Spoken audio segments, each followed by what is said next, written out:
Hi everyone and welcome back to Chess for Charity. In this video, I'm going to show you a very peculiar puzzle.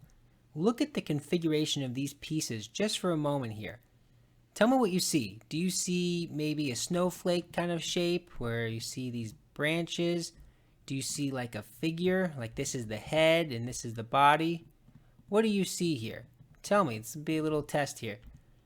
And let me know in the comments what you see and see if you can find the checkmate in 2 moves. This puzzle is so cool because there's some visual appeal to this whole puzzle, plus the solution is very, very pretty.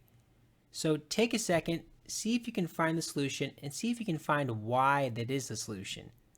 And while you're thinking about that, let me just quickly encourage you to subscribe if you have not yet already. We're almost at 5,000 by the time I'm recording this, and hopefully we can cross 5,000 soon. So thank you all for your support. It's greatly appreciated. Okay, let's get started here. So one thing when I was doing this puzzle, just looking at it, one thing I noticed is, and I really want to give check, it's not really supported. Maybe I can get my queens somewhere like here and there. I need to give a check. Maybe I can move this pawn, pin the rook. Things are like that are coming to mind. So let's just talk about ideas. It's a mate in 2, so maybe this is one thought. What if I move this pawn, and the idea next is to try to crash through right here? Well, that sounds good, but it doesn't quite work. Now, why is that? Because I can play, as black, knight take, doesn't matter which knight takes d2. And what does that do? That buys me 1 square. So if I were to take here, this is no longer mate in 2. The king has a runaway square. And the same exact idea applies if I play b7. b7 looks like a good idea, but again, a take there. What am I producing? An out square for the king. So check, run away. It's still going to be mate. It's just not going to be mate in 2. Okay, so these pawn moves are ruled out. Of course, these pawns can't move. This pawn move, it doesn't seem like this does anything, right? I'm trying to make a threat here, and there's no way to generate a check on the next move with this move, right? It doesn't. If the queen was maybe somewhere else, if there was a knight that could hop in, none of that really makes any sense. And then you start thinking, okay, what about these rooks? What if I make like a waiting move? What if I try to go back here to support this push? Well, if I do something like that, remember the whole goal is mate in 2. And I don't know, maybe like 5 minutes in, it just hit me like any quiet move I make is going to be met with a check, right? And then I thought, wait a second, maybe not, because if they check me, I can take it with mate. So I thought about that, and I thought, okay, I really have to make sure I don't move this pawn, this bishop, this pawn, and this queen. So immediately with just that little realization there, I realized that this queen can't move. Because if I do move the queen anywhere, we'll just say here, for example, this diagonal is no longer under attack, which means rook e7 is the one way that black can get out of mate in 2. Right? Pretty interesting. I'm putting the queen here as an example, but hopefully you see the point that this is the way they avoid mate in 2. I take it, and there's no longer a mate on this diagonal. So once I saw that, I realized it's got to be something else. These rooks, it looks like a good idea to make a waiting move, but if I make a waiting move, that doesn't actually produce a threat. Neither of these pawns can move forward because they're not supported enough, right? They can play something like knight e3, and I can take that, it's not mate. I can push here, it's not mate. They take, I'm out as black. Okay, so what is the move? Well, once you see it, you'll realize exactly why it works. It's knight to d1. Now, the move itself is cool. I get that. But it's the way the solutions work.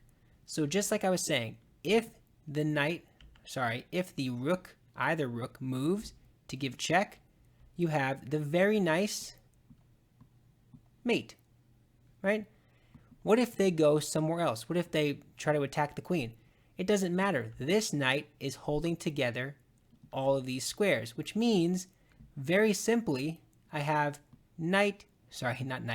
pawn e5 mate, because this rook is protected by this knight and is just slicing through the position. And of course, the same idea with symmetric structure is that if it goes that way, I have mate this way, right? No issue there. And you might say, okay, Frank, I get what you're saying. But what if instead of putting the rook there, I put the rook here?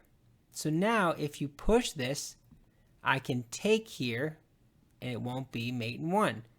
And this is just, the beauty of this puzzle is so cool.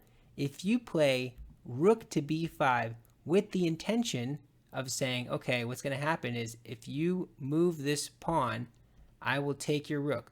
What is the way to win? Well, you don't move the pawn up, you just take the rook, right? That's mate. Because look at that, square is covered by the knight. So no matter how tricky they're trying to be, it doesn't really work, right? Any of these moves by the rook, it just leads to mate with one of these pawns. That's essentially what I'm trying to say. What about the knights? Well, if the knight leaves defense of this e3 square, pawn e3 is mate. Ouch. Okay, if they occupy e3, well, it's still not strong enough. I can take that. This knight is holding c3. And of course, again, the symmetry applies. Knight here, same exact idea. Knight a3, I push the pawn and I win. So the critical move is knight to d1 in this position. I was looking around for queen moves. I was looking, not there. I was looking queen here with the idea of maybe queen here, but then I realized they could block. But the key insight, and let me know if you saw this, the key insight was realizing that this queen can't move because knight e7 is the showstopper defense. And even though this is just giving up your rook, that prevents mate in two, which was the whole goal of the puzzle to begin with. So I really enjoyed it. I thought it was quite the beautiful puzzle. And yeah, let me know what you see here. Do you see like a snowflake? Do you see like a, a thing, like this is the head of something? I wasn't sure. I kind of see legs here, right? If you just imagine kind of the lower body. But let me know. It's a lot of fun. These kinds of things are silly, but I can kind of see somebody seeing something here, right? Like this. Look at that. I don't know what to expect with your answers, but let me know what you think. But yeah, that's it for now. Thank you so much. Bye.